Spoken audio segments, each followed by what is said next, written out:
كده بقى اللهم بارك. هنعمل ايه؟ سلطه يا جماعه، ده في السندوتشات السوري اللي هي جنبيها. تمام كده.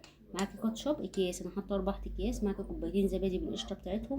معاكي يعني حته توم صغير عشان الانتفاخات يا جماعه، والثوم اصلا بيعمل حموضه وحاجات كده كتير.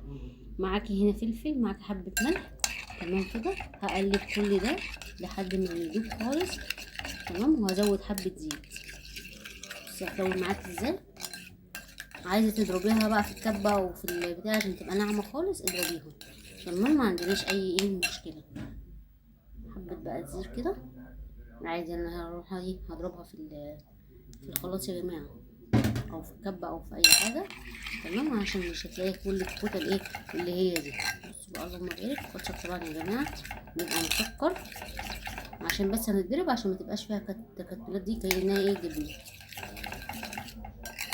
عايزه ازودي كيس كاتشب تاني عشان تبقى غامقه، انا ممكن ازود كاتشب تاني، هتبقى برضه حلوه.